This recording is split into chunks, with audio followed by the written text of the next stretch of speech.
Consultant's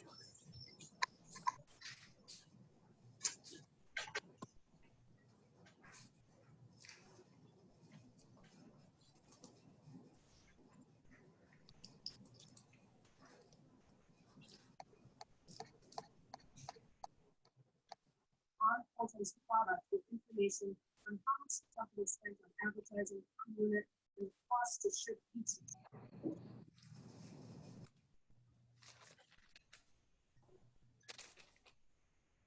I actually stayed at Transition. I was not too far from you.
Unknown caller.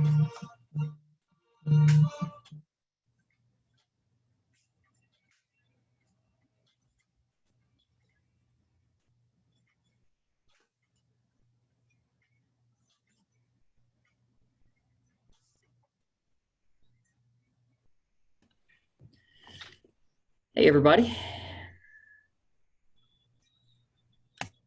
Hey, Matt. Hello. I was just on the call yet. We only have 5 folks that I know of on the call. Of our steering committee, that is, sorry. Do you want to wait, Ben and Pat, or start? Because this isn't really a meeting we have to vote anything on. It's really an information meeting only. So it's 2:05 right now. I'll leave that up to you. If you think that we should get started, we can certainly start. But if you want to wait a couple more minutes, we certainly can. What do you think, Ellis and Matt? Give it just a couple minutes and we can go. Sure. Agreed. Thanks. Okie dokie. Not a problem.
Shuri, what are your thoughts on us getting the ball rolling on the meeting and then adding folks? I was just Well, you know- thinking that it's 2:08. Why don't we go ahead and get started with that? Can we go ahead and start it, Ben? This is the Provisional Watershed District 2 Steering Committee meeting. We will adhere to the Louisiana Open Meetings requirements. The public has a right to observe and comment, and we will have a time for public comment now or even further on after this presentation is finished. We will be recording on the LWI website, is that correct? So people will have a Yes, chance that is correct. to review it and have other comments, and LWI staff will talk about it. So let me do a quick roll call right now of our steering committee members who are here. Ron Bordelon? Yes, I'm here. Great. Rodney Warren? Dale Powell? Ellis Booth? Here, Morgan Briggs? I know he's here. Shuri, I see Morgan's on. Yeah, he might have this muted. He typed Gina, in. we're all getting used to this technology. Gina Thomas? Morgan Briggs is here. Okay. Sorry about that. No. Andrew Halbert? Matt Johns? Present. I know you're here. Ginger DeLauder? Lily Williamson? Earl Barbary Jr. and Brad Dicker. I'm here. Yeah, I thought you were here. Okay, so because it's information only, we don't necessarily need a quorum, and we might have more of people joining us. But before we get in presentation, I'd like to introduce Ian Trahan from DOTD. DOTD, for those of you who might not be aware, they're handling the modeling part of the watershed.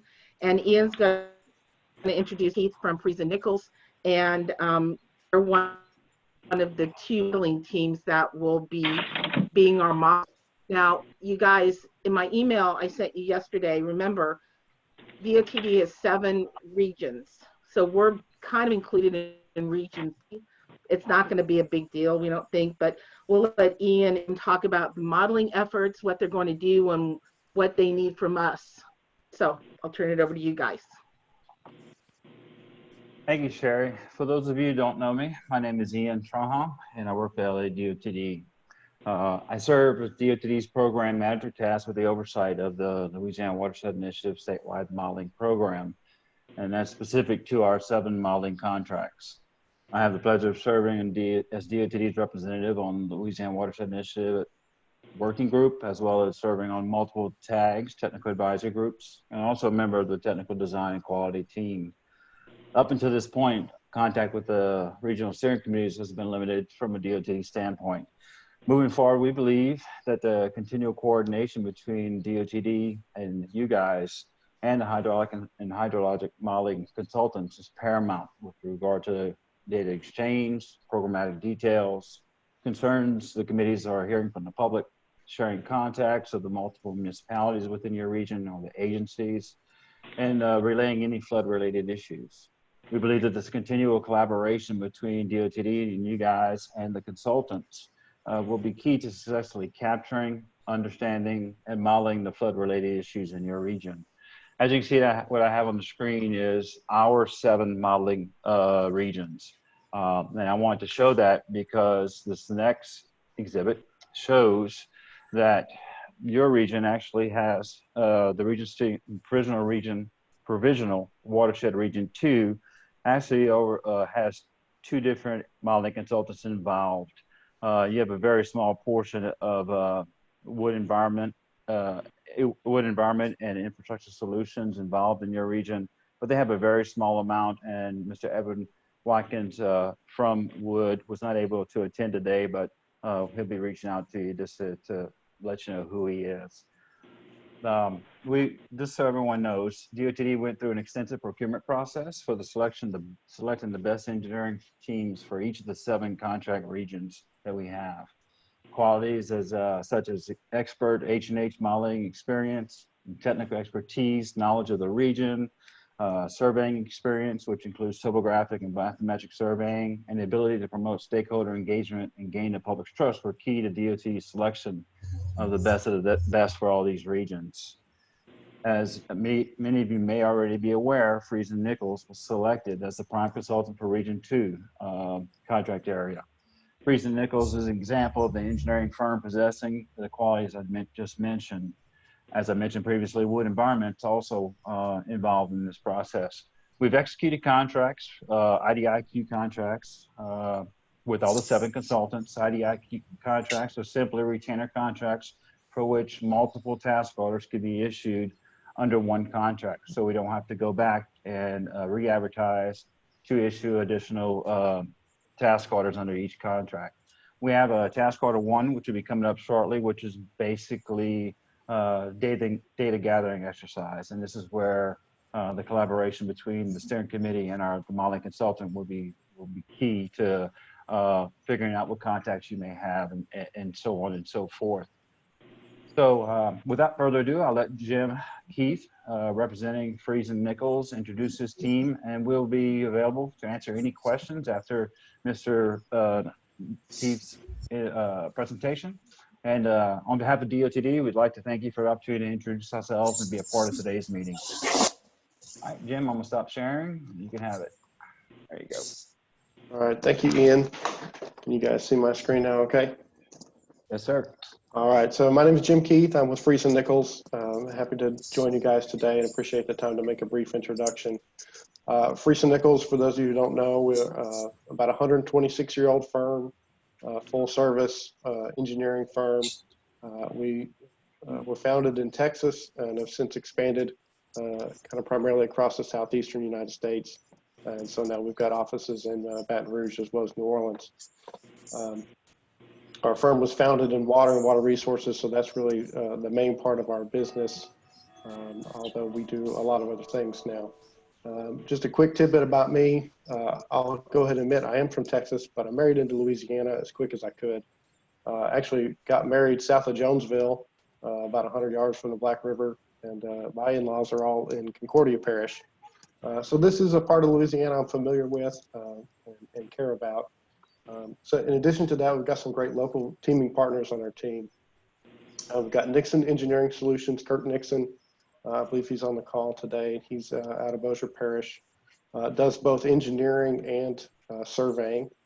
It's got a lot of unique H&H modeling experience. We have CE Hydro, which is a small woman-owned firm specializing in hydrometeorology. So she brings a lot of unique expertise from her experience with the Corps and the National Weather Service. FTN is on our team. They were involved in the early Amite River Basin study with DOTD, and so they're providing some independent technical review. Beast Engineering, which is Mr. Bruce Easterly, he's on the call. Bruce spent a long time working for DOTD in north central Louisiana and now has his own firm there working with local municipalities and parishes there in the region. Bryant Hammett, y'all probably run across there. He has worked out of Concordia Parish for a long time and done a lot of work in the region, providing some survey primarily for our team. Volkert is providing some outreach and engagement support for us. They've done work for DOTD across the state. And then finally we have GoTech, who's providing survey as well. So this is kind of a zoomed in map of what Ian was just talking about, the overlap between these modeling regions and the regional steering coordination regions. So as you can see, we'll be working closely together with entities from both regions 2 and 3 as part of our work. And we'll also be working closely with the folks from Wood, especially as we get down here to this lower end. It all becomes kind of one big floodplain. So we'll be sharing a lot of modeling data and information as we go through this process. All the models we're developing are on this watershed scale. So we'll get consistent evaluation of fluvial flood risk, and you'll hear the OCD folks talk here later on in their presentation about fluvial and pluvial flood risk. So our analysis is mostly focused on the riverine or fluvial flood risk. We'll build these models, get a good idea of what the existing flood risk is across the region, and then we'll start evaluating what kind of mitigation projects can be done. So kind of next steps, as Ian said, we're working on getting that first task order going. That task order is primarily going to be a data collection exercise. So we'll probably work mostly with the steering committee to kind of get your help in pointing us in the right direction on tracking down some data. In the meantime, we're kind of getting our modeling teams mobilized. We'll be developing the approach to how we build all these models across the region. And then again, we'll work with you guys to just get engaged with the communities, understand your needs and your risks, and then keep you involved as we put together the results and we get to the point of, seeing what things look like, getting your input and feedback on that along the way. So we're excited to be a part of the Watershed Initiative, excited to be doing this work in your region, and look forward to working with you. Thank you.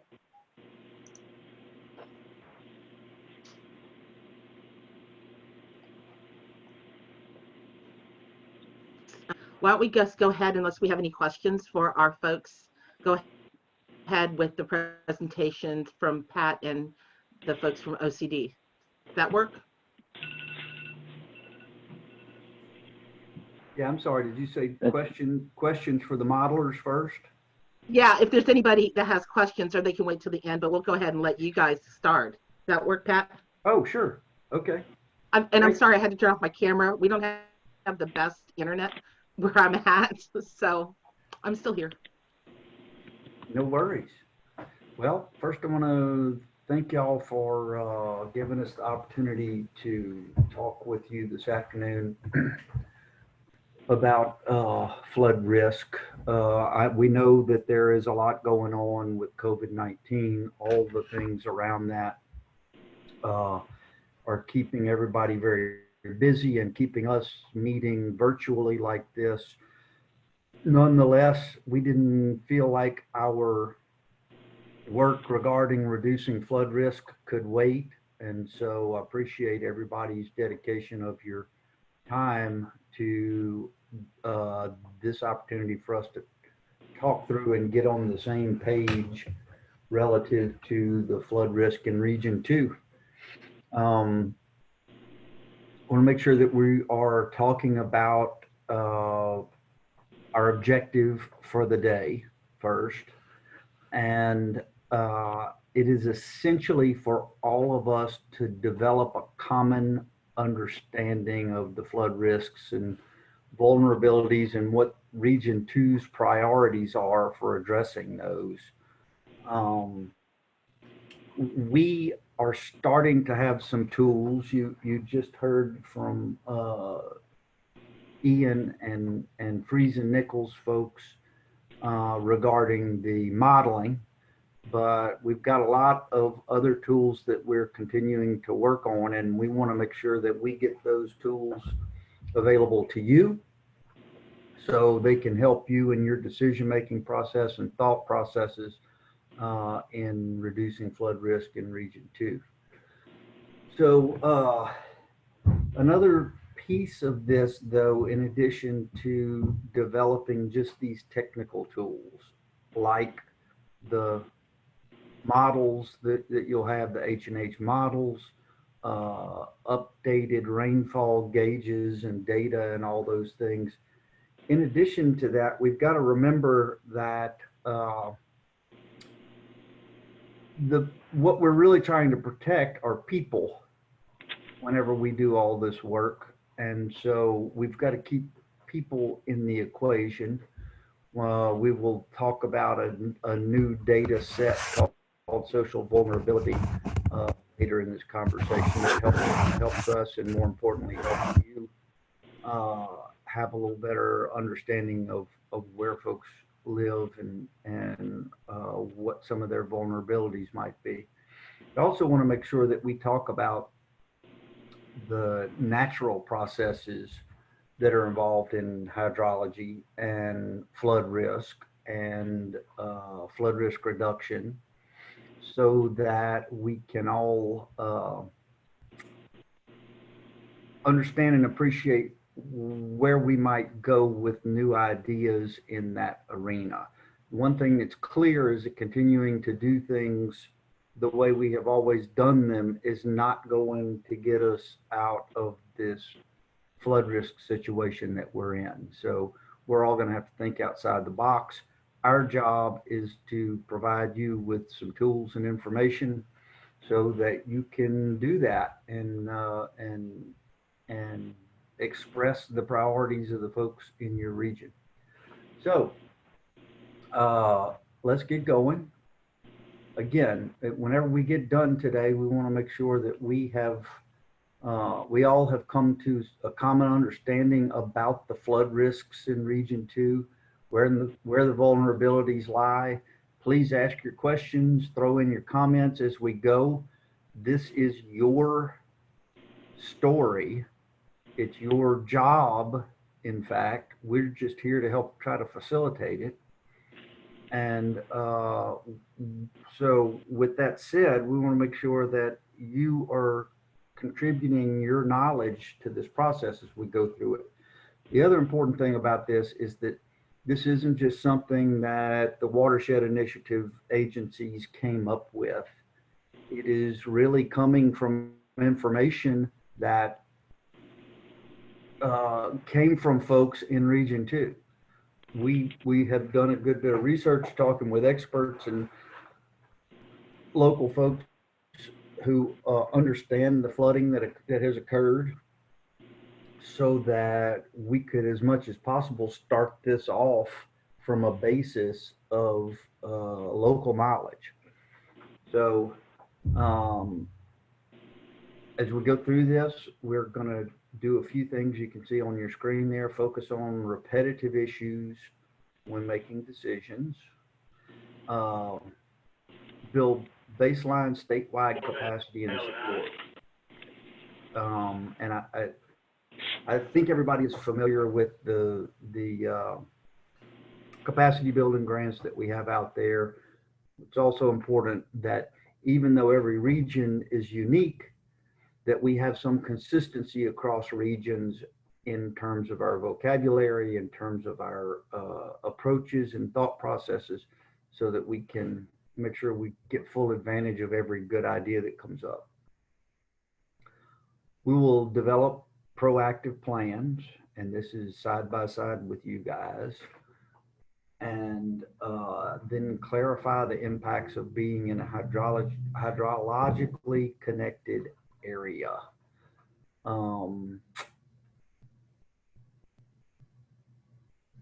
In other words, we live in a very flat state, as everybody knows, and we've got watersheds that run into each other and sometimes overflow into each other. But within your watershed, where you're hydrologically connected to those other folks, of course, those are the people you need to be working with. Those are the areas you need to be working with as you're thinking through how to reduce risk overall in the parish. So let's talk about what we will go through here today.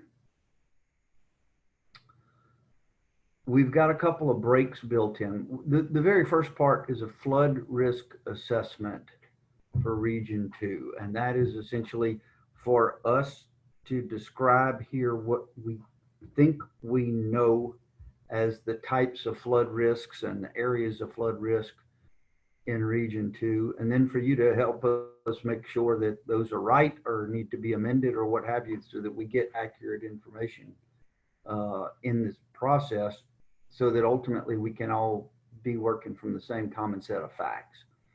We've got a couple of breaks built in. If everybody is comfortable continuing, we can do that, but we will check in with you as we go through this and just make sure. No harm in taking a 5-minute break if we can stay on schedule. And then there's a group mapping exercise, and in the end, we want to repeat back what we've heard here today to make sure that we capture everything. and then get public comment as well so that we can capture that.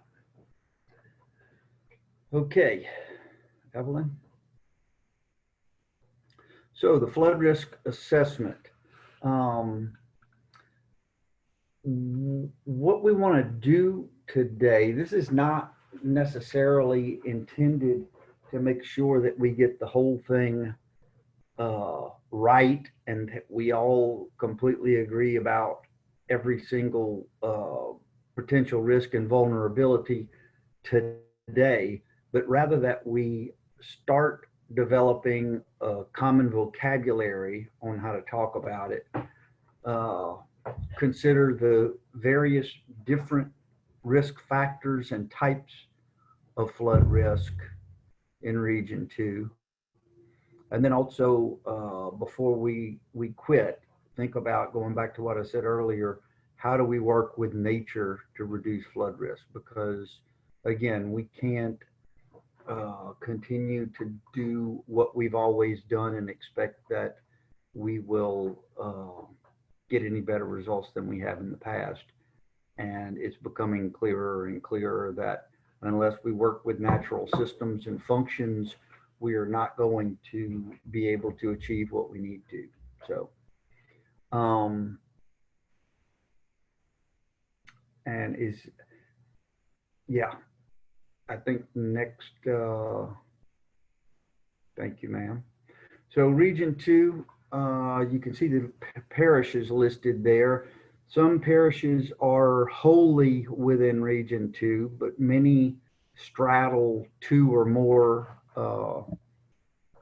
total regions in this. Of course, that's because our, as we've been saying from the beginning, our jurisdictional boundaries don't line up with our watershed boundaries. And in this work, it's absolutely critical, in fact, necessary, that we work within watersheds if we're going to be able to have this collaborative approach that has everybody who's sharing this watershed working together in planning how to make it safer. Thank you. So first thing, I mentioned hydrology earlier. Hydrology is how water circulates through, across, under, over our environment, and all the different ways that it travels as it's doing that. At this point, it might make sense for somebody who knows a lot more about Region 2's unique hydrology than I to speak. I don't know if Sherry, if you want to jump in here and give us some local insight. I think Ellis is the go-to person for our region. Great. I'll let Ellis take the lead on that. Super. Ellis?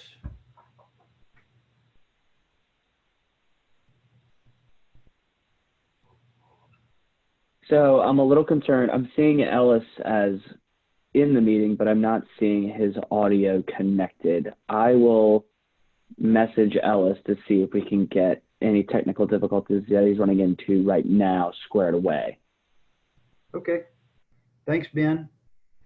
Maybe we can roll to the next slide and we'll come back to this once we get. Pat, if I can interject, I know the one thing Ellis has talked about is about how the Mississippi River does come into Catahoo Lake.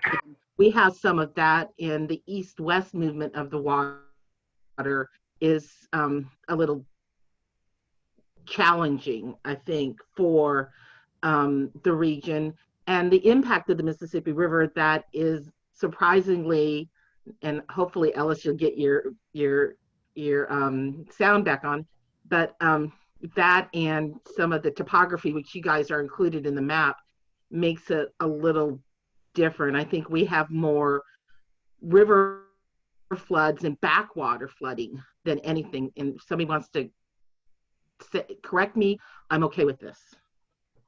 That's great. That's great insight. That's exactly the sort of thing we're talking about, like the connection, the impacts of the Mississippi levels. Not everybody has that. You know, Ellis, if you're on a phone line, you may need to press *6. I'm not sure if that's how you're doing your audio, but anyone who's on a phone line, if you want to join in, you may be muted kind of by default. So you may need to press *6 before you can talk.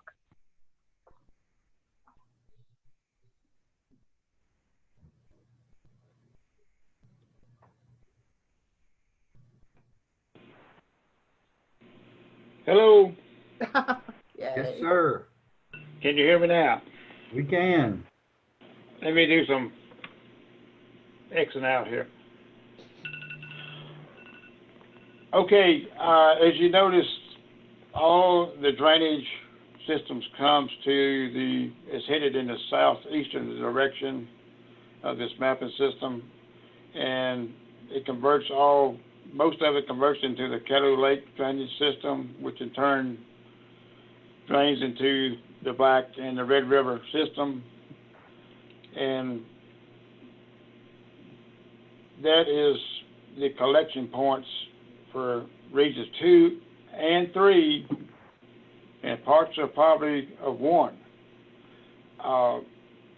What I was concerned about, Taria just mentioned, is the effects we receive from the Mississippi River flooding problems affects our drainage from the Old River Control Structure in the South Concordia Parish. When they divert 60% of the Mississippi River into the Chapala, that basically just stops our water from flowing out correctly. So, Pat, that's what I was really concerned. I mean, as you can tell, the river system comes to South LaSalle, Callahoola, Balls, Rapides. Am I correct, Sonia? Yes, sir. So, even though it may be a heavy rainfall event in the northern part, as we experienced in 2016, just give it time. It's coming to the southeast, which affects the parishes at the bottom of the drainage. So that's, and then if we was lucky in 2016, the Mississippi River was not at a high level. We really would have seen just southeast part of this map would have really been underwater, be equal to a 45 or something of that nature there. So if anyone got any questions, feel free to contact me. I'm very familiar with the drainage systems here, so I could talk about this till 5 o'clock, but let's leave it at that. And if anyone has any of the consultants or anyone wants any questions about the lower 2/3 of it, contact myself or Miss Sonia Wiley or Miss Sandy Burley, and we can give you some answers. That's all I have right now. All right. Well, thank you. Yeah, that's super important. Like I said, not everybody has that connection indirectly or directly with the Mississippi River levels, and that's a whole new factor in the risk for you guys. We're going to talk about backwater flooding as one of the examples here. We're going to talk about essentially 3 different kinds of flooding that pose the primary risks and vulnerabilities for Region 2. The first 2 are induced by heavy rain, extreme rain events. And the last one, which we've just discussed a little bit, this backwater flooding, is really more about the receiving body than anything else. Of course, the different kinds can work together to make things worse, but each one can occur on its own as well. The first type of flooding that we are going to discuss is fluvial floods, and that essentially just means rivers. Flooding associated with rivers being overwhelmed, their capacity being overwhelmed and overflowing their banks.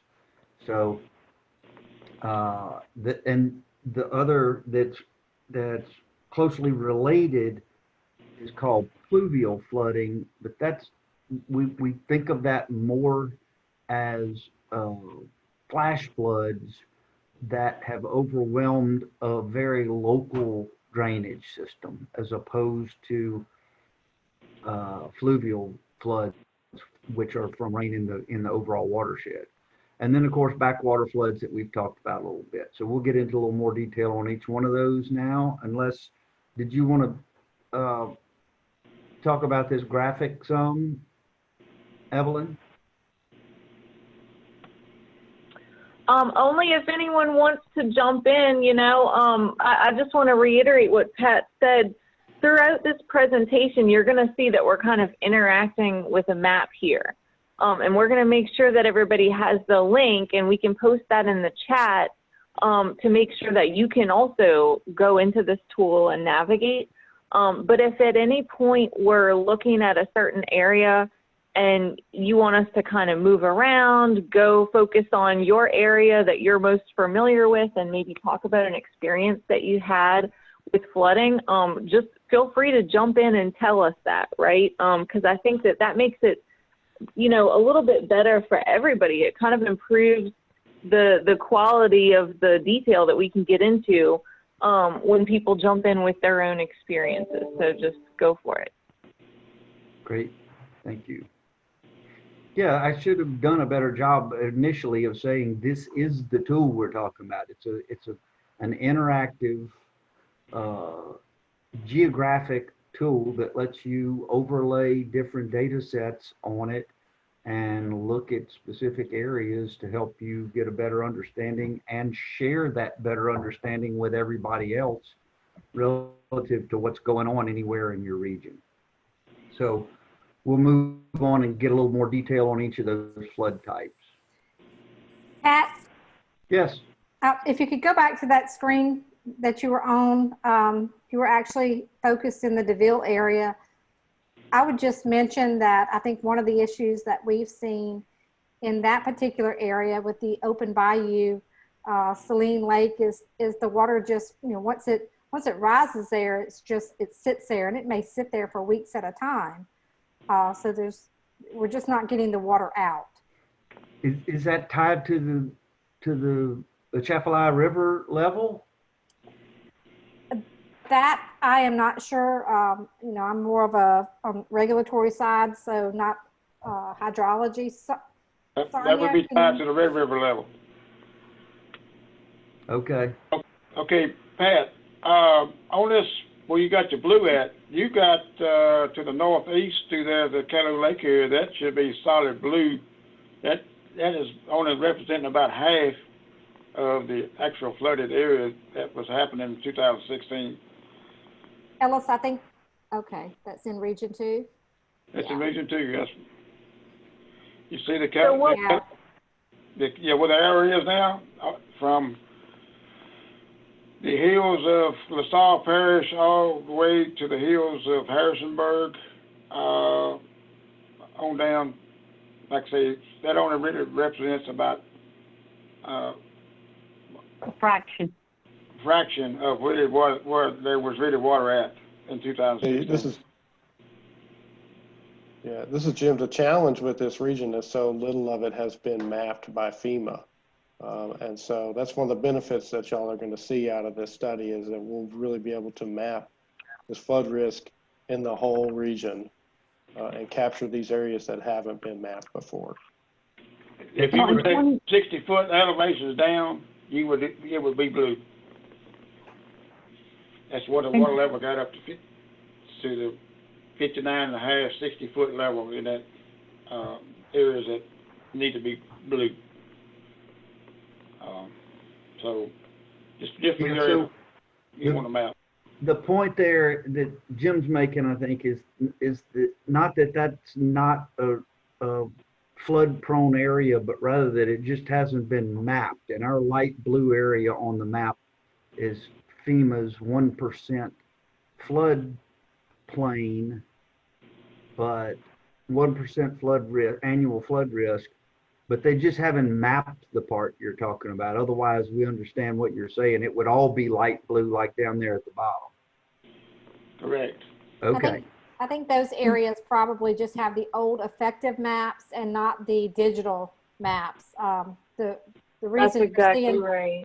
Yeah, the reason you're seeing that in the Rapides area, Rapides Parish area, is that we did have some preliminary maps that came out, although they're not adopted, but they did, we were able to get those in a digital format.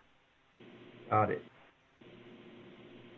And that's preliminary data now, and they're subject to approval? The preliminary data actually came out in 2007, and we were put on a mapping hold pending levy certification. Okay.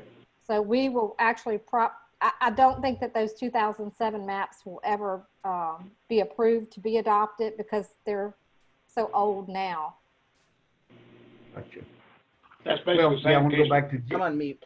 I want to go back to Jim's earlier point, which is that, and we will talk about this in much greater detail a little bit later this Texting afternoon. the but wrong thing. The beauty of this Just work that we're texted doing, great one of the cases of great this. pieces No, I of didn't it is giving you better, more accurate tools to assess your flood risk than you might have right now, i.e.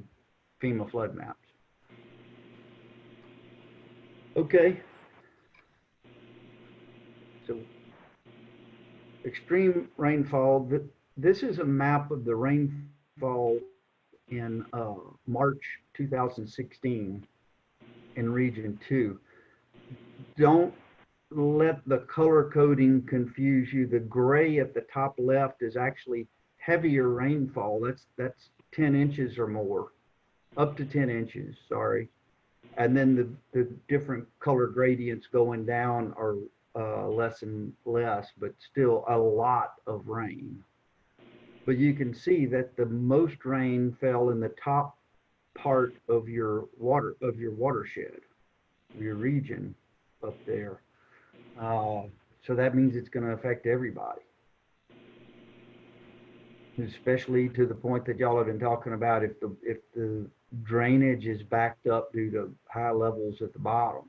So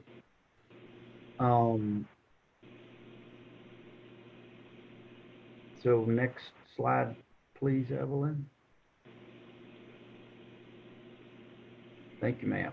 So fluvial floods, as I was saying earlier, essentially are floods that occur because of river overtops its banks. And that it doesn't even have to rain on you. If you live next to the river, it doesn't have to rain where you are for fluvial flooding to occur where you are because of these watersheds and what we were just looking at. You could have all the rain in the top of the watershed and it comes down is more than the capacity of the channel can handle, and the channel overflows and floods. This is very common in Louisiana, but it's not the only kind of flooding that we experience. Could we go to the next slide, please? Pluvial flooding is more associated with rain that's falling on you. It's when local drainage systems are overwhelmed. Usually we think of that as being in an urban or suburban area. The reason this graphic here is so enlightening and points to pluvial flooding is you can see the 100-year floodplains in light blue, where people are required to have insurance on their homes, that sort of thing. Look at each of those dots represents a flood damaged home or business that made a claim to FEMA individual assistance. Look how many of them are not in that 100-year floodplain.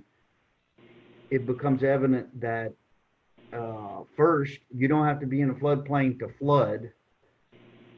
And second, it would start to lead you to believe that that flooding was probably more driven by sand, by rainwater falling in your exact vicinity and not being able to run off fast enough and causing flooding.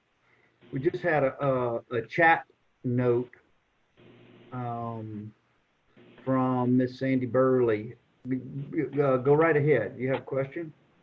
I have a question. Okay, since we've mentioned the Mississippi rivers, I'm gonna ask this question: is fluvial or pluvial, whatever which way you want to do it? What's not being addressed in either one of these that I know we have from all the rivers that we have levees around is the seepage waters coming up from underneath the levees or through the levees that are causing homes to flood, parking lots, driveways, or parish roads to flip and overturn. So how are you, what definition does it fall on? I would call that, for lack of a better term, I would include it with fluvial, but I don't think that makes sense. It sounds to me like it is a different thing that we should consider separately and add to this list for you guys.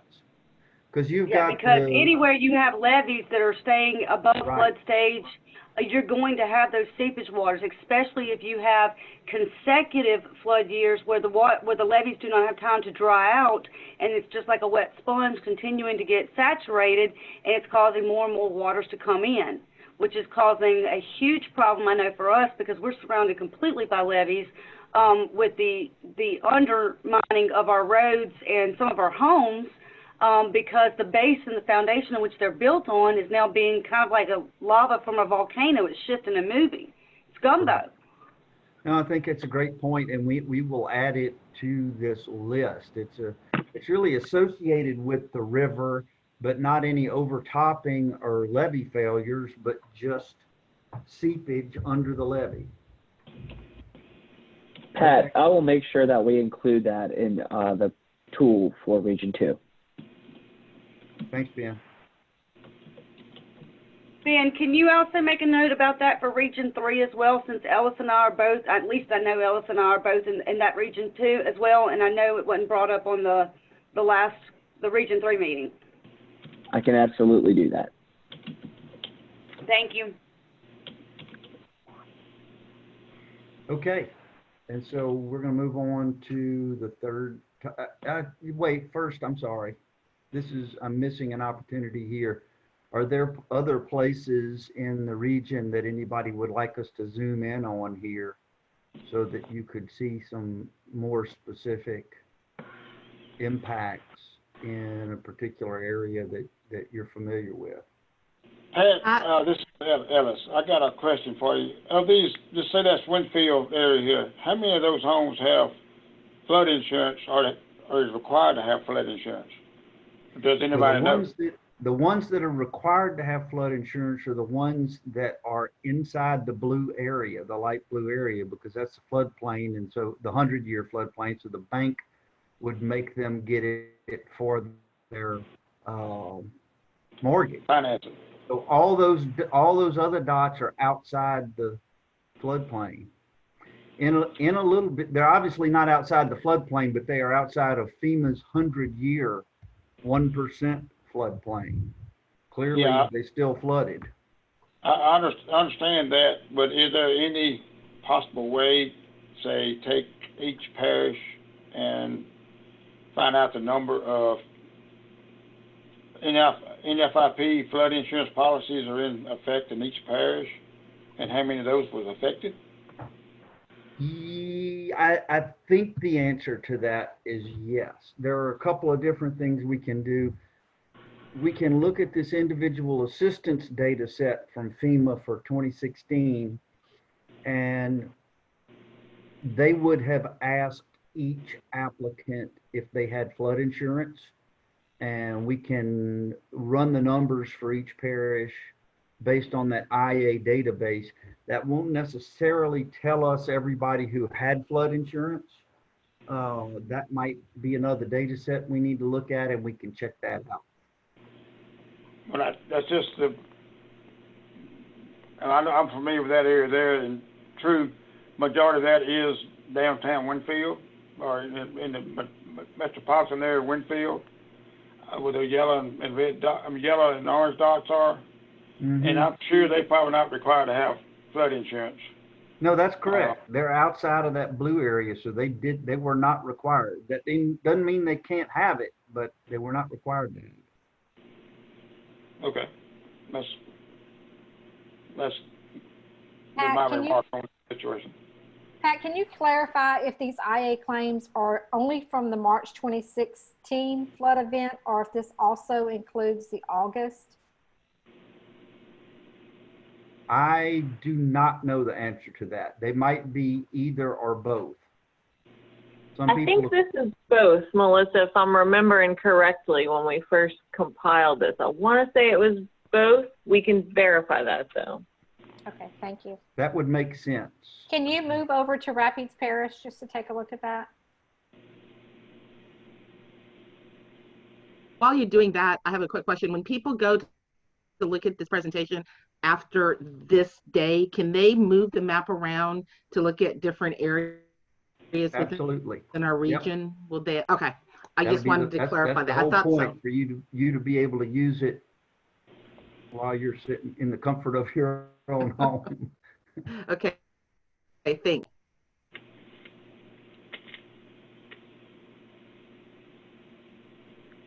Is that where you want? Melissa, is there a particular area you wanted to kind of call out, or? I looked at this earlier, and it just, we had a lot of damaged homes during the March 2016 flood. But, you know, because we're in other regions, I don't think that this is really indicative of just the damage that we had in our parish. But you can see, especially along Highway 107, you're going to see areas that had IA claims that are outside of the special flood hazard area. But I'm not sure why we're not seeing more in that DeVille area, because I know that we did have some flooding out there.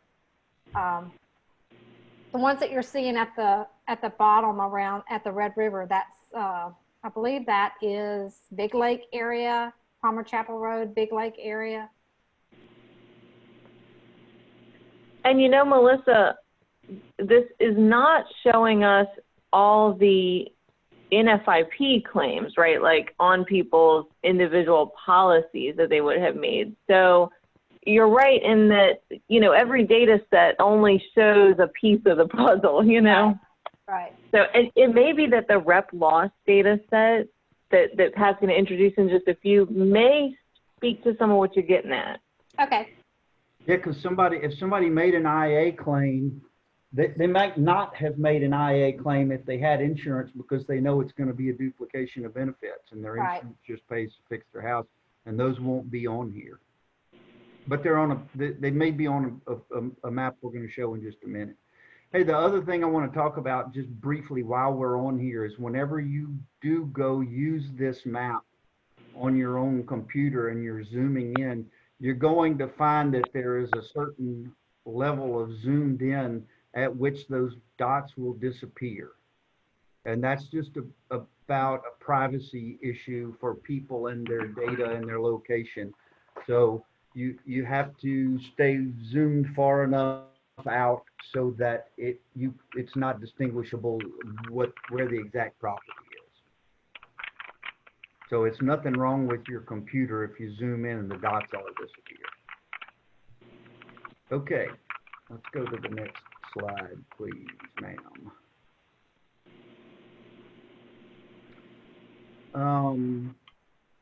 So we don't have a slide on there is the backwater flooding, but I think we've covered it pretty well.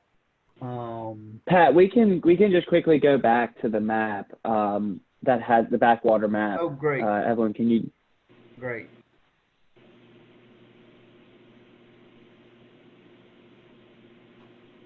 Here we are.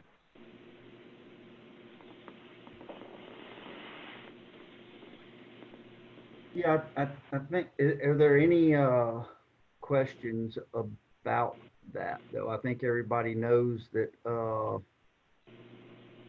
that 30% of the Mississippi River's total volume gets dumped into the Atchafalaya every minute of every day. And then you got the Red River coming in and all those other systems coming down.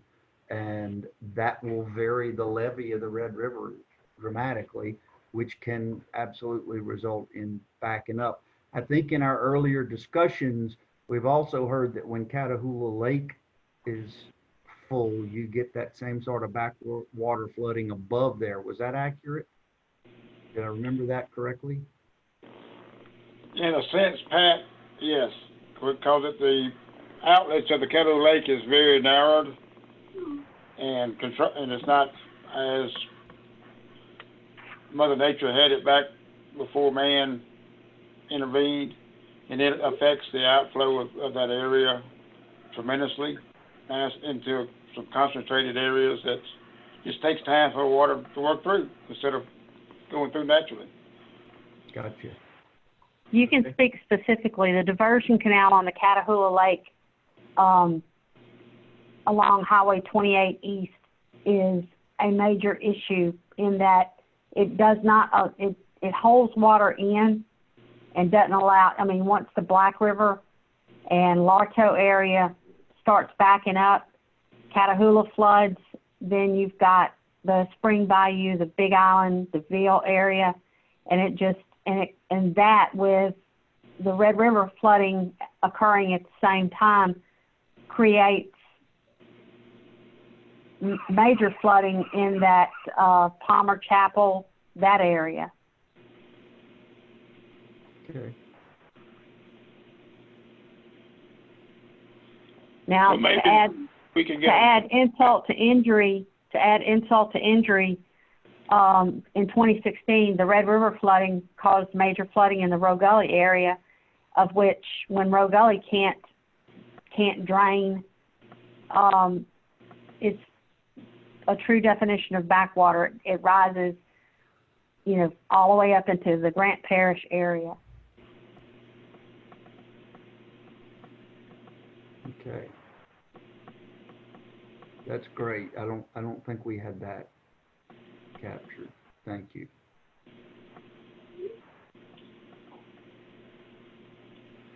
Okay, I think we're going to move on unless there's any other comments or insights. Move on. I apologize for interrupting. I had posted a question. Is it a possibility of getting a consolidated data set that would show not just the IA, but the NFIP claims for both flood events in 2016? Because yes, the flooding events in 2016, the first one didn't give us time to really, for lack of a better term, get the water out of here and dry out before the next one. We're going to see if we can get that. Yes. Thank you. That's the plan, is to see if we can. I know we can get the IA data. I don't know if we can get all the flood claim data from NFIP in a timely basis. Okay, I just don't, and no offense to this map, but I just don't think it's really showing the magnitude of the 2016 event. Mm-hmm. I agree, Sonia. Okay. Yep, we will. We will get that data set.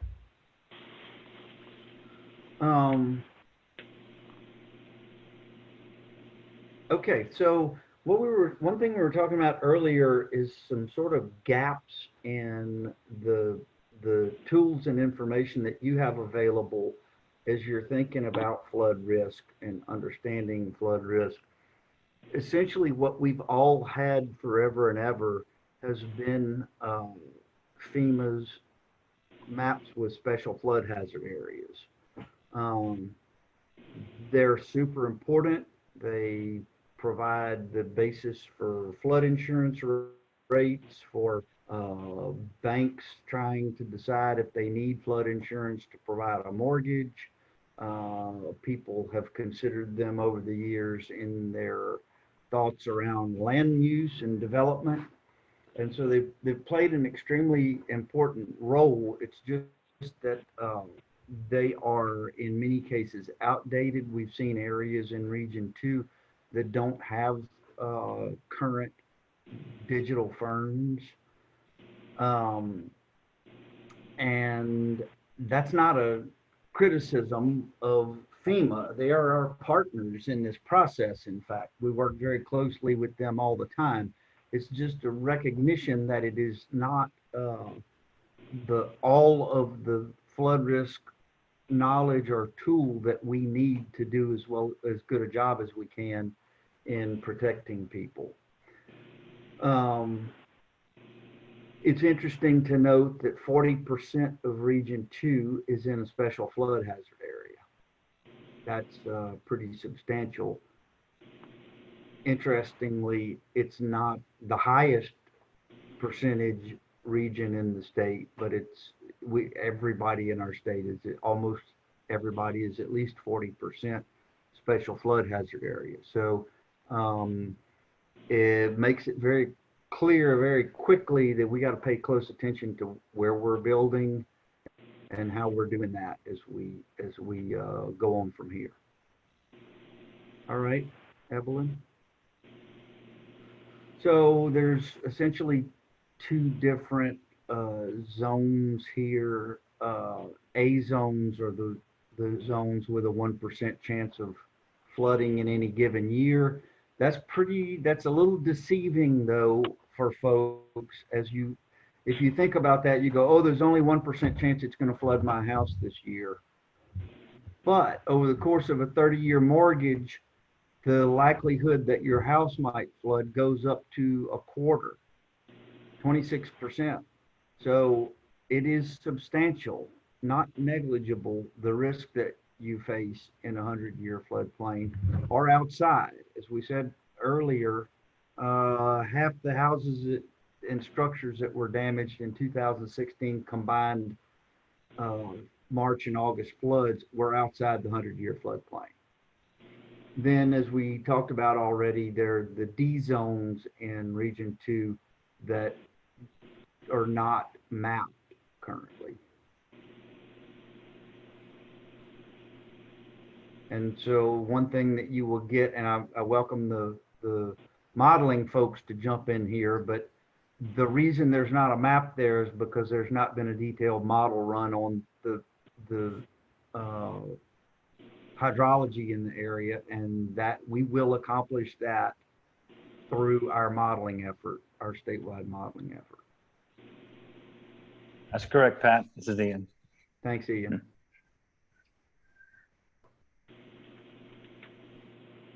Okay, if no questions, we can move to the next slide, please, Evelyn. So go ahead. Oh, go ahead.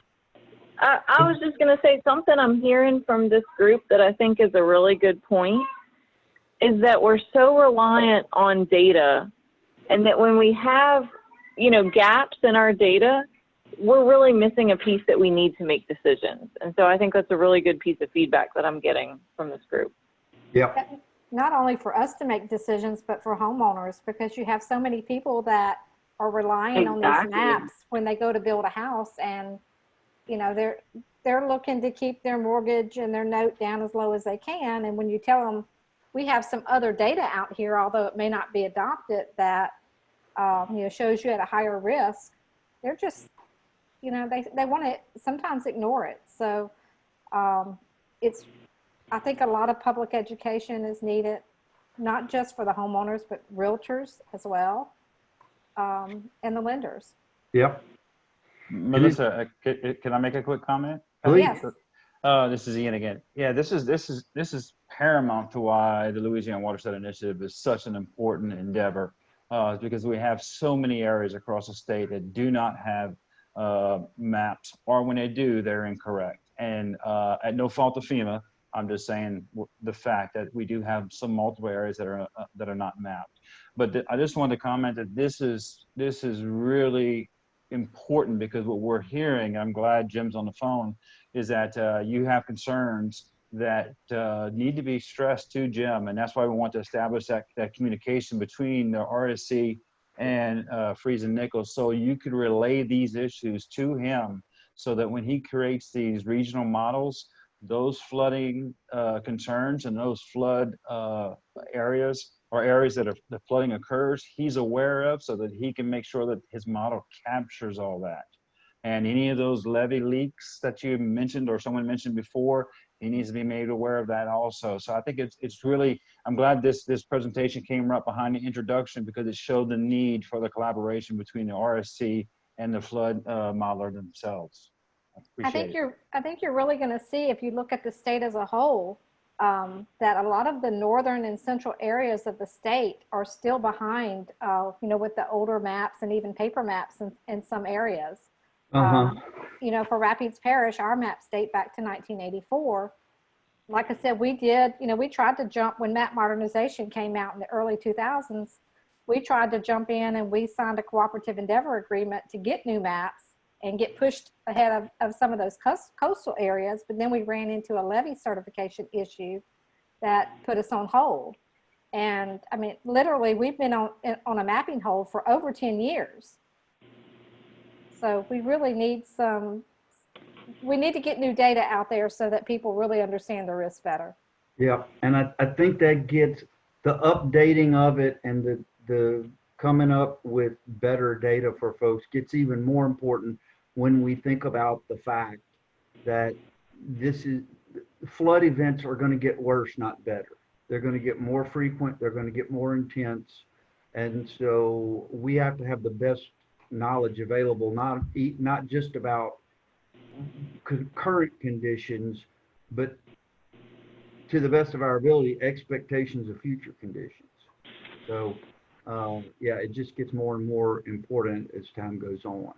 When the parish only has regulatory authority over those areas that are actually mapped in the floodplain, it kind of does a disservice, to everyone, because we can't enforce, those other standards on them. Yep. And they can't make wise decisions about where they're going to build without that information. Right. And I think that the development, placing fill, for example, in these areas is really affecting the community as a whole. Yeah, no doubt.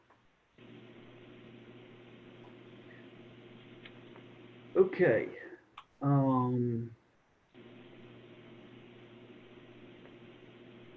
So we're going to move on to the repetitive loss properties, and this is something we were talking about a little bit earlier. Essentially, properties that have multiple flood insurance claims against the NFIP, and you can see the darker shaded areas have a greater density of claims, not people necessarily, but greater density of flood claims for their census block. And so that gives you some idea of, it gives you another layer of how to look at risk in the parish. In the region. Pat, how far back does this go to? I mean, what is last 5 years, 10 years, 20 years? The criteria are a certain number of events in a rolling 10-year period. So it's for severe repetitive loss, it's 4 events over $5,000 each in a 10-year period, and for repetitive loss, it's 2 events in a 10-year period. Well, that goes back to 1978. 78, that's what I was thinking. Some records go back to 78, excluding the previous flood that we had, 73, 75, 78. That's those. But anyway, I was just looking, as you notice, we're mostly purple.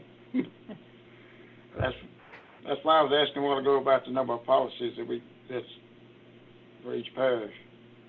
Well, so that would indicate that there are a good number of policies there because there have been a good number of claims, right? Correct.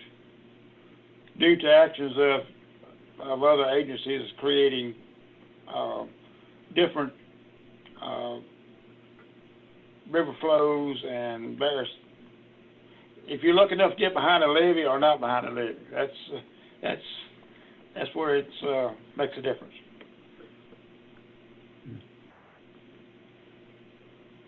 So I think, is our next slide have the RLs and SRLs on it, Evelyn? Yes. This one starts to go back to the 2016 IA data. Oh, okay. Sorry. Thank you. So yeah, looking at March, this is specific to March 2016. Nearly 700 homes in Region 2 were impacted. only 20%, this is pretty stunning, of the impacted structures were within the special flood hazard area. So this tells us so many things, not the least of which is everybody should have flood insurance. But the reason is that you're never really not in a floodplain. If you're in a watershed, you are essentially, there's the potential that you could flood one way or another.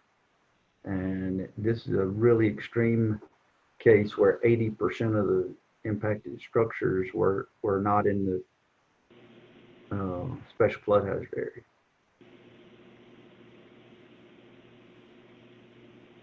You can see a cluster up there at the top, to the left a little bit and up by Ruston.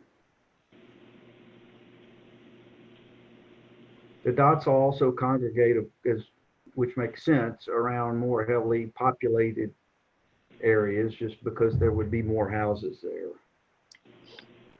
Can you move down to Rapides Parish?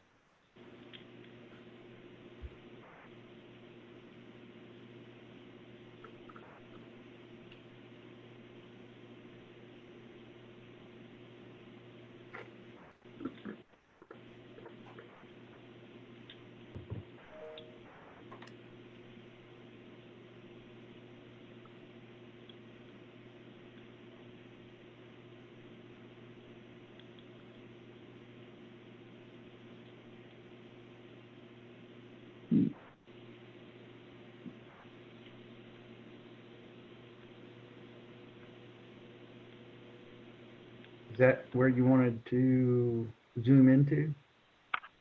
Yes, I just wanted to take a look and kind of see where those severe, where it was showing the severe repetitive. I only see one actually. Oh no, that was actually severe damage.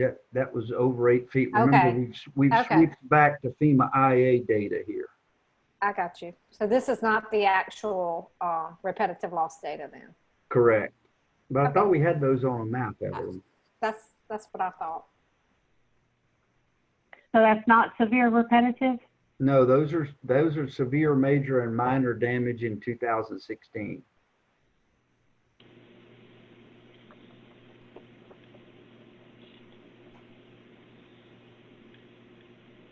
Do we have a layer that we could turn on that FEMA firm? The only rep loss layer that we have is this one here, and they're aggregated to the census block level. Yeah. Okay. I think And I know, oh, go ahead. I think it would be good to look at those RL, SRL dots, if y'all could get that layer in. That's a great point. As Pat mentioned, it can be sometimes a little bit difficult to get a high level of detailed data, from FEMA. As we can imagine, they're pretty busy right now, I'd imagine, with current. So I'm not sure, how quick the turnaround time could be on event-specific requests. But that's a good point. I mean, it's important to visualize this in a way that helps make decisions, right? And so if point data for rep loss is more helpful to decision-making, I think that's a good piece of feedback, and we can go ahead and write that down and work from that. Again, we have, privacy considerations in displaying any of this data, but still you can talk about it in an aggregated form, Right. Yeah, I was just wondering, down in the Callahoola, Larto Lake area there, we have lots of yellows. That's just from the repetitive flood numbers there are probably real high compared to what this map is showing. Real repetitive. And also, Sonia, wouldn't you think, in the DeVille area also? In that DeVille area especially.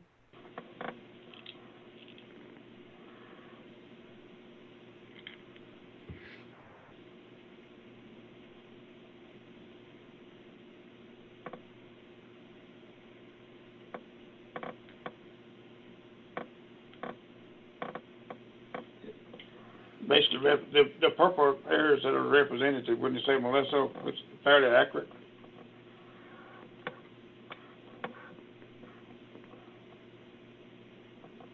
Yeah, I'm a little bit surprised with the light blue though in the Highway 107, kind of along the Red River. I would expect that to be a little bit higher, but you have to remember this is aggregated by the census block. So I think that has something to do with it. It's spreading it out more. Yeah, it'll be spread out over a much bigger area. Yeah. And the bigger census blocks, of course, are lower density population. Right.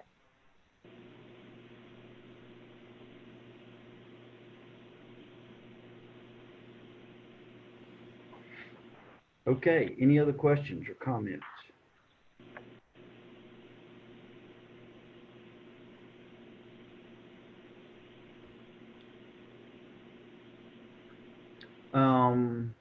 Okay.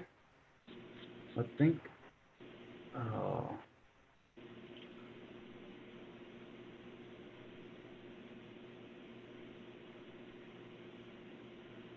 yeah, there we go.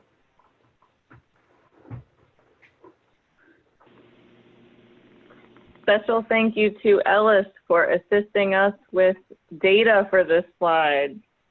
And this Ellis, was a satellite photo I received from our National Weather Service, and the difference between the water levels from the February date to the March date, if you would, there you go. Now, you see the lots of blue now. So that is that's just a satellite view of where the water was at in March of, latter part of March of 2016. And those square red dots, that's major flood gauges. I mean, that's the flood levels are maxing out. Yeah. And you see how the tremendous rise in the March time period there, where the water levels and eventually running off. You see that's Corps Engineer provided gauges there.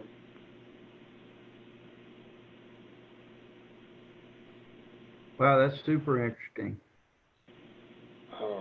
And I've got some more information there if the modelers wants to contact me of private gauges and other gauges that can reflect really what happens when we have a situation like we had in 16.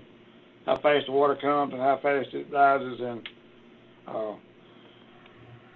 see, back to what I said about the Mississippi River, this is Black River at Acme, where the Black River runs into Red River. It's back in January where you got the little bump. And look, we had dropped down substantially. Then here comes the March rain event. If that was been all together, who knows what the levels would have been. Oh, right. So, which the flood stage in the Mississippi would have actually been more likely in March than January in a normal year. That's our blessing for 2016. But that's just some stuff I put together, and I got more if anybody wants to look at it. Ellis, this is Jim. I'll definitely be talking your ear off once we get going on this and picking your brain on a lot of this stuff. So, appreciate it. Looking forward to talking in more detail on it. Okay. Okay. Thank you. So this next map shows land cover in Region 2. You can see all the different classifications: woods, open water, developed, under agriculture, and this is always a place in my mind that can bear updating, and the information on a land cover map like this has a huge impact on Jim and them's work as they start modeling, because the land cover, the different types of land cover will affect dramatically how much and how fast the water runoff And so this is going to be a great spot to provide additional information to the modelers as they're going through their work process.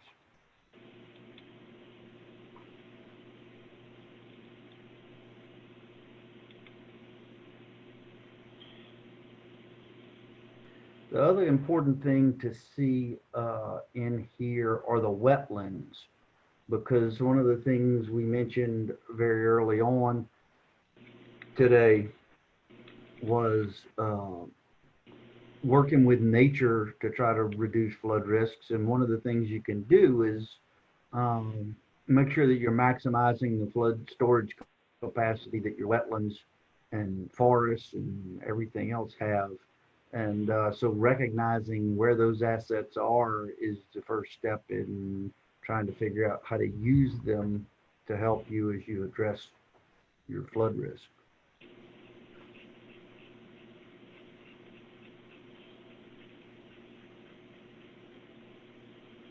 Pat, is there any way to find out? I know here in Calhoun, I don't know how about the Vols and Rapides areas, that in 2016 was probably 25,000 acres of agricultural land that was not planted because of the high water, especially in around the Larktoe Lake area. You see all that, the brown there, just north of Larktoe Lake. We got a farm there that's probably lost 15,000 acres they couldn't plant because the water couldn't get out through the drainage system. And that's the economic base of our parish is agriculture. And we have some timber, but most of ours is agriculture. So that really affects our economic side of it when we have an event like this. So that could be figured into maybe some of the calculations and in the future? You mean the loss of ability to farm land because it's flooded? Yes. Oh, I think that's going to be an important part, sure. Okay. Like I said, that's our economic base is agriculture. And if we lose 15% of it parish-wide, or 20% of it parish-wide, that hurts. Yeah, I think as you get models in place and start having better information available to you to make decisions, you will likely be looking at choices about where flooding occurs and that sort of thing, and running those possibilities through your models.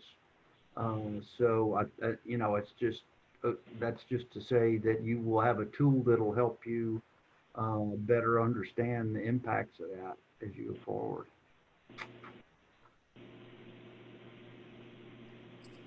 Thank you much. Yes. Next slide, please, unless anybody else has a comment or question.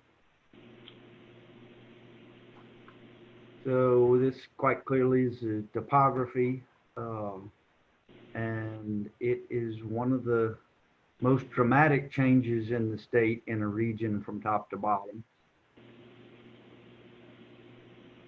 which means you've got a lot of different flood characteristics and hydrology characteristics from top to bottom of your region as well.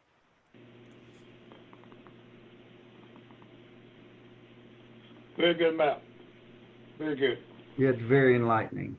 I didn't really realize that until I saw this map the first time last week.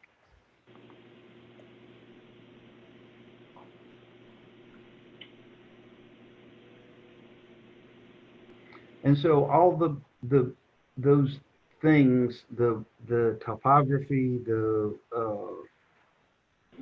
land use and surface cover, as I said a little bit earlier, are things that will help you as you're going through this process to understand how you might work with nature in this process of reducing flood risk, because all those things have a huge impact, and in fact, the biggest impact on what ultimately become river levels, stream levels from rain events.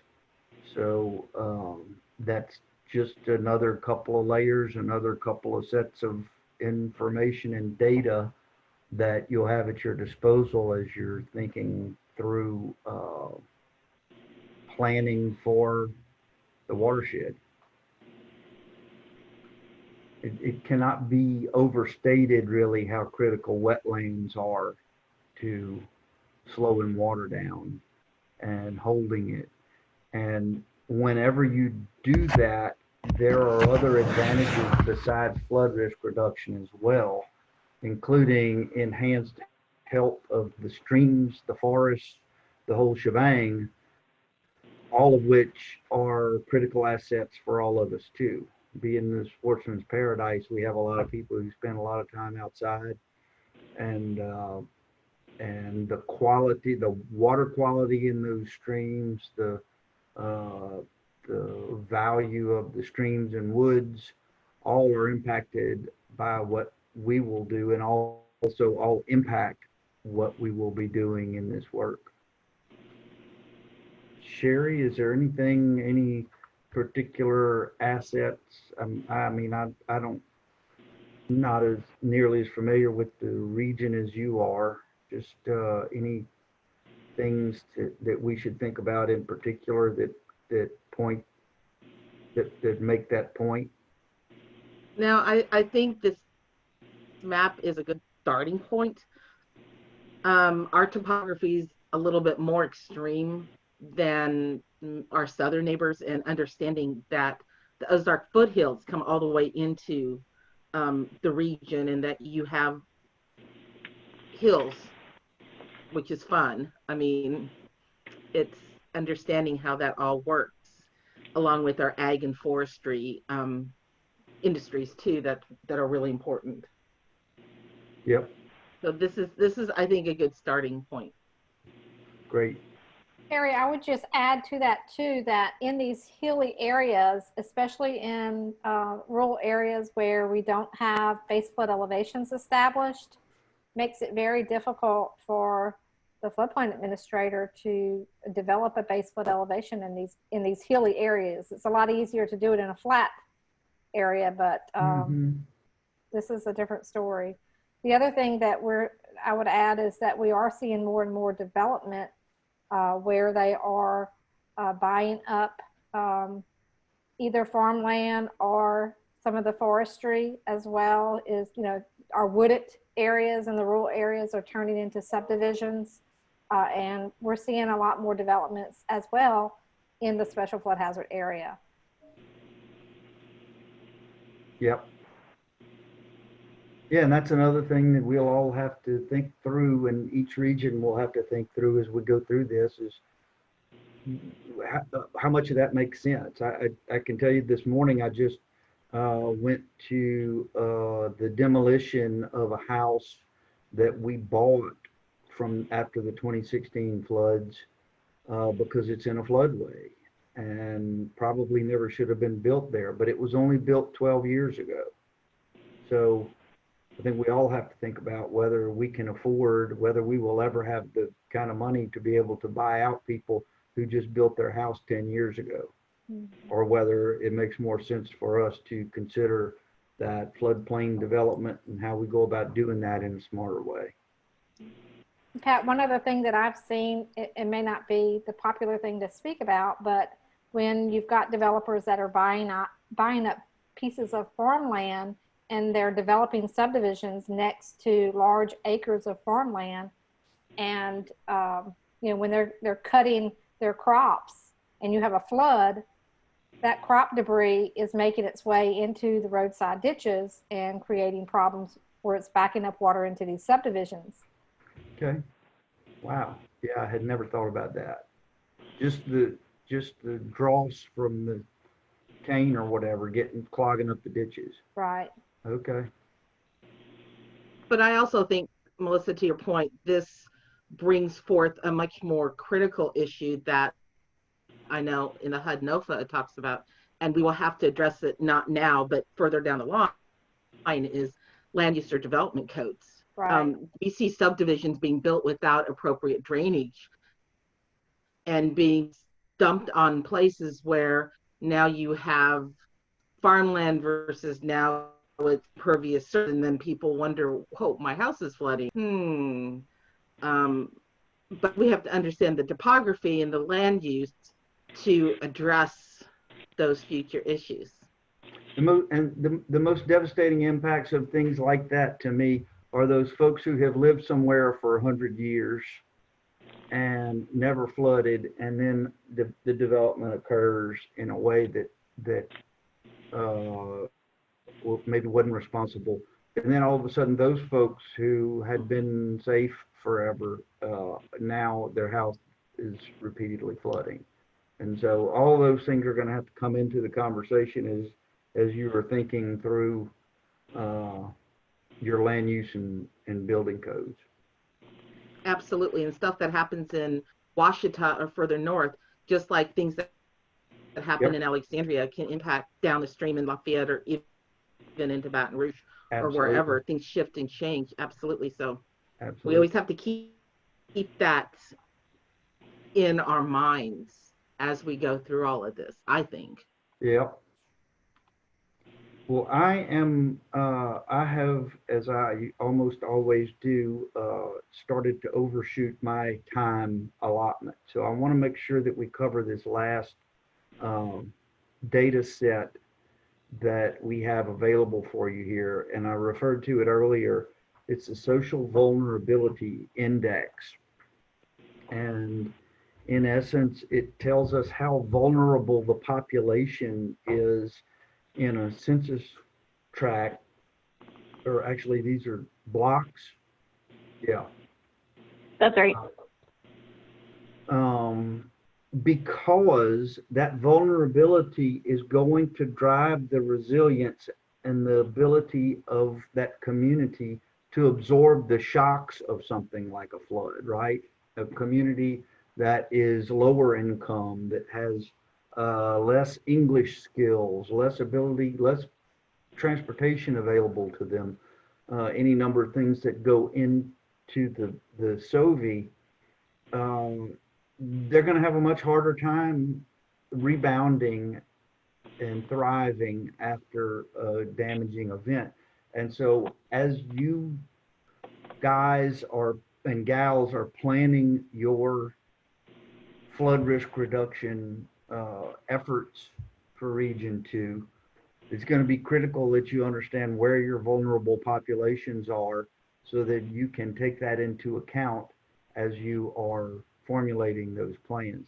In fact, it's a requirement for us that we consider that in everything that we do, because it's so critical. As I said earlier, what we're all really working on is protecting people. And this is the people slice of data that we have.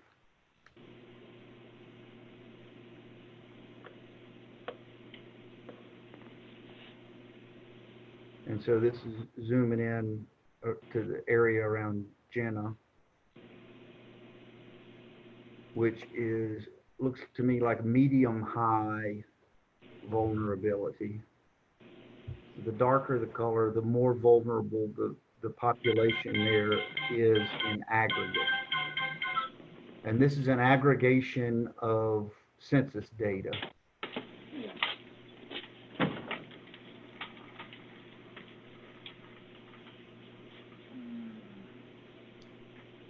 And so these are from 2010. So it might be that you folks have some knowledge that helps us understand that some of this is outdated. Obviously, we're getting a 2020 census here before too long, and this will be able to be updated, and we'll have a new data set to go here. But for now, this should be a pretty good indication of where your most vulnerable populations are.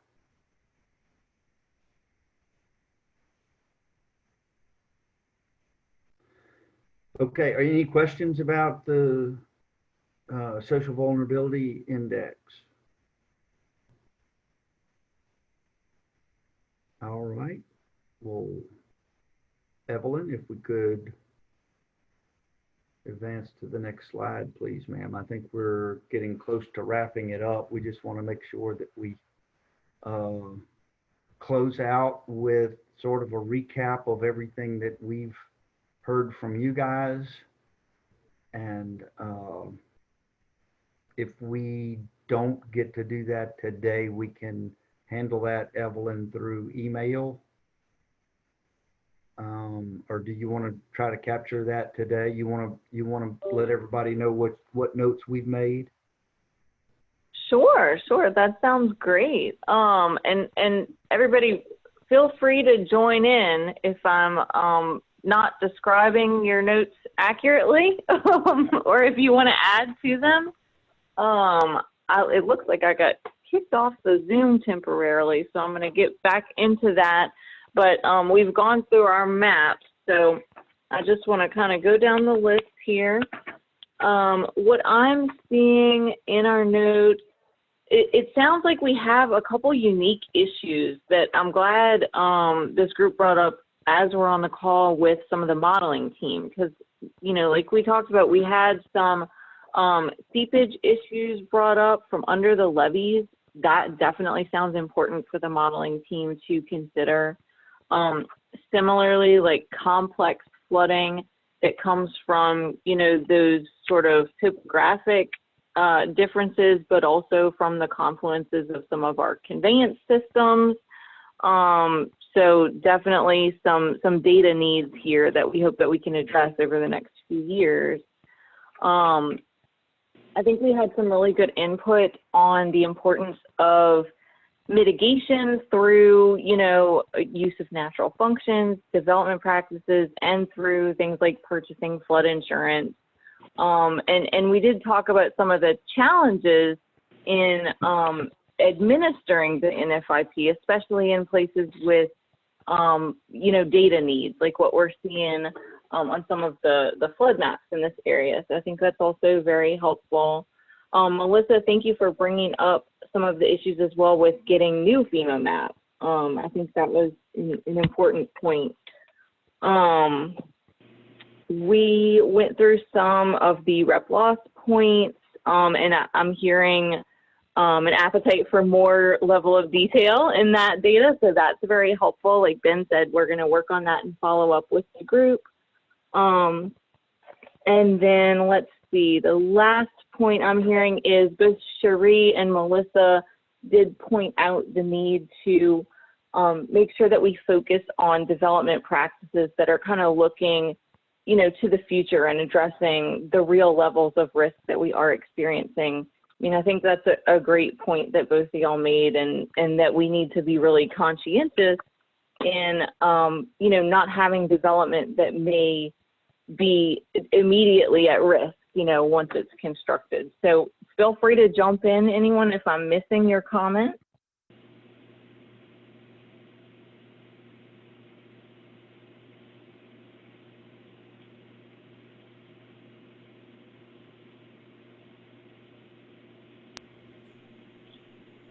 Hey, everybody, I stepped away from the computer for a second. I'm sorry, y'all were not waiting for me, were you? You were No, not. because I think, but we can, if people have comments they think about, how would you like them to communicate it? Would you like them to send it directly to you, Evelyn? Would you like them to send it to me and then I'll forward everything to you? How would you want us to do this? Great question. Thank you. We can kind of take like all of the above, right? So one of the easiest ways to submit comments is, you know, we're going to send out the link to these maps and go ahead and kind of, you know, use them when you have a little downtime. And then if you have some input, I would say draft an email to watershed@la.gov. Our staff definitely will make sure that Cherie is in the loop on anything that we receive. And similarly, Cherie, I'm sure you will keep us in the loop. Absolutely. And so we can take comments that way. We can also take them like, you know, by mail or by phone. So there's multiple ways if you prefer not to use email to do that. I just didn't want to duplicate anything. Perfect. This is And Ian. when do Oh, they have sorry. to have their comments by? August 19th. Okay, thank you.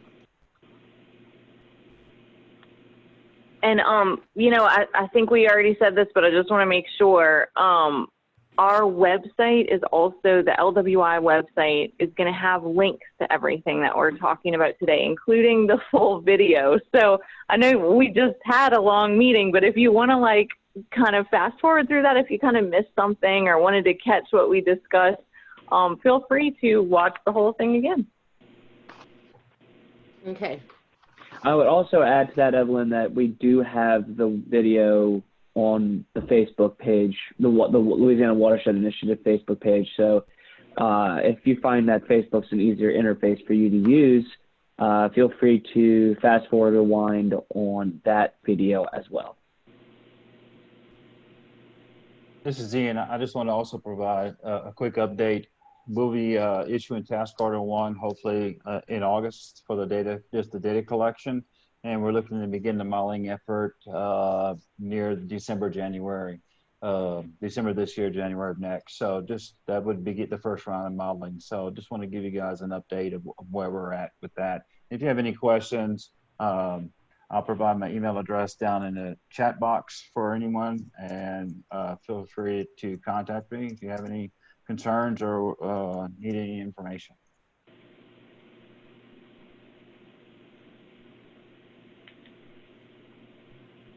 And if we are about to be through with our part of the presentation, I just want to thank everybody for giving us the opportunity again to share what we have so far.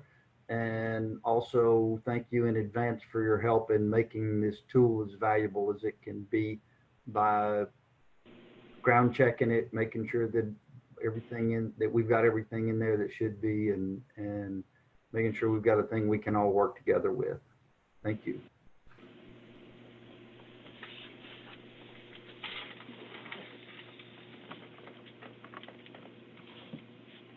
So Ben, I guess I'll ask you this. We did have reference to a mapping exercise. Is that the next step, or is that something that my folks or the public or everybody can do on their own? That's something that we can just we can do on our own. We did share those maps with everyone, and they have until, I believe it was August 19th to mark those up. So it's, it's a lot of time to just do that at your leisure, and then you can send those back to us at that watershed@la.gov email, or to Evelyn Campo, or to myself. Or to you, Okay, and if they have other areas, they can certainly print out their own maps and add some more maps too, correct?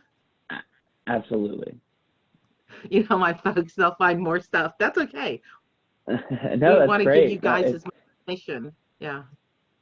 if folks want to dive Is into the tool and, pull up a specific area and print that out and mark it up, they should feel free to do so. Well, all the steering committee folks got a copy of the maps and the instructions.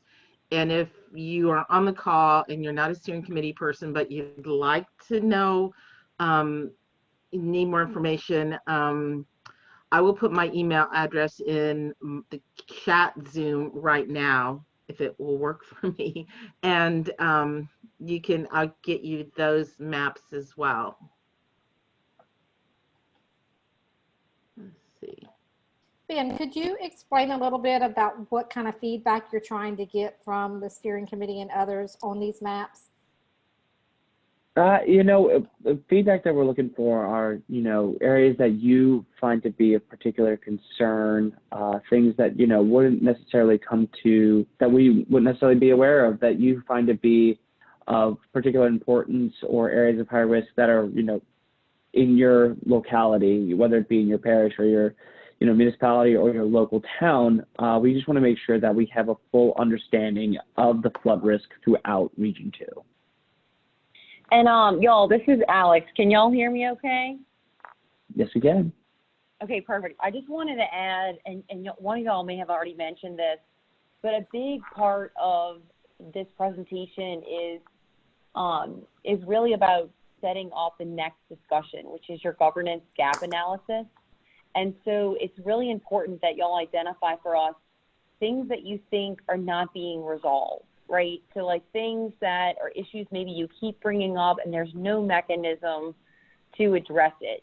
And so like when Ben is talking about areas that flood, I think what we want to reflect on in our next exercise is why. Like, why hasn't this been addressed? What is needed? What is the thing that we need to do to fill that gap so that the process to resolve that problem is clear? And so understanding y'all's priorities, understanding your issues is going to facilitate that next discussion. So we just want to make sure we're capturing all of that well.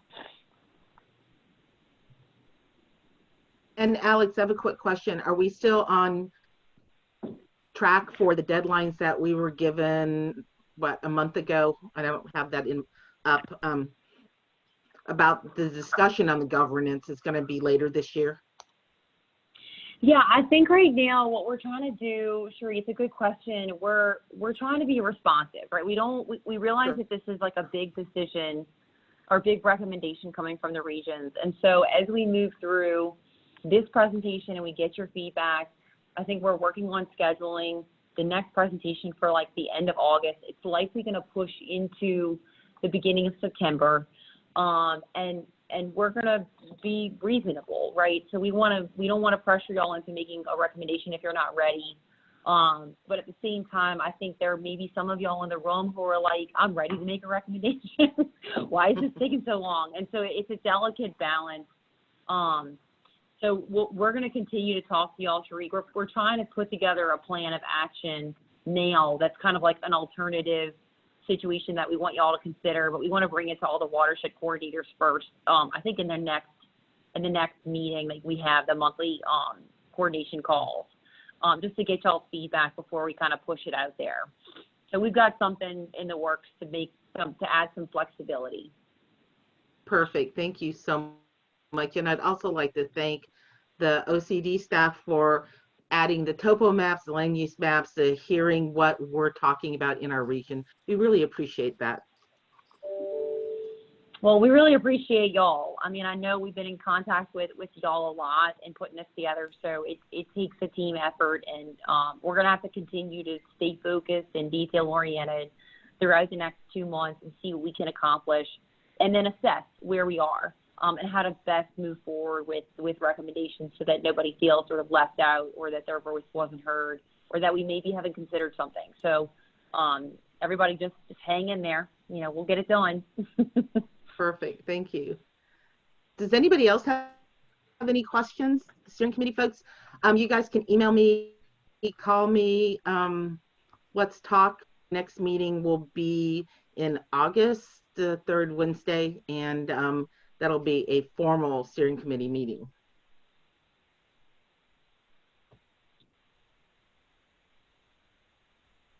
Melissa, would it be possible, this is Ian, would it be possible to include myself and Mr. Jim Keith on any of the invites for all your meetings? That way we're made aware of them.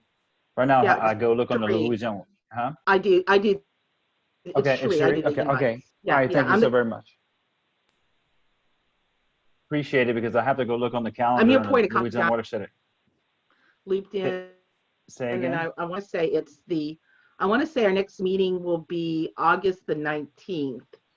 Don't quote me. Usually the 3rd Wednesday of every other month from about 2 to 4. Depending on, of course, everything, we usually have a hybrid meeting, some in person, and then Zoom people in who can't come.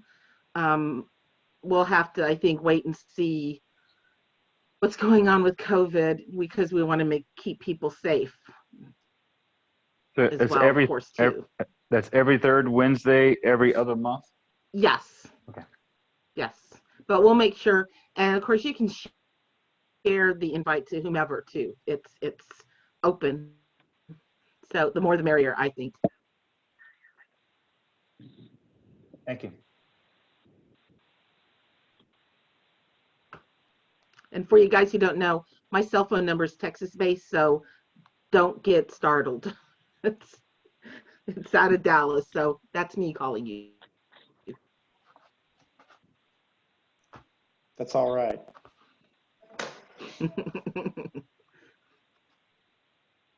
I know some of your folks in Dallas, Jim, so this is good. Almost like home. Very good. Anything else, Ben? Do we need to cover anything else?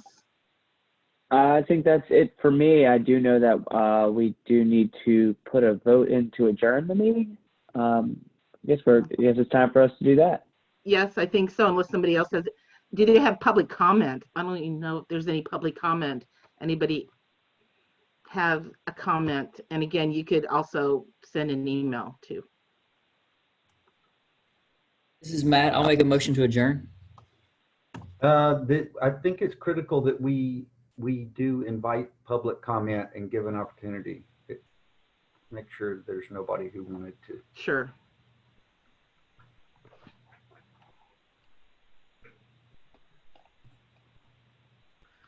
I do know there are some police jurors from several parishes that couldn't come today, but they'll get a link and I'll follow up on that too as well for them.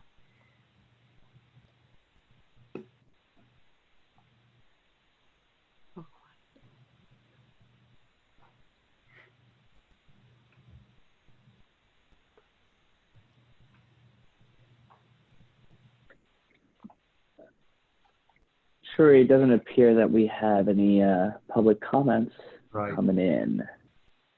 So, well, Matt made a motion. Second? Ellis? This is Morgan Briggs. I'll second the motion. Okay, thanks, Morgan. Okay. Well, all right, everyone. Thank you all so much for joining us. Thank you guys very much too for your time. Thank you. Thank you.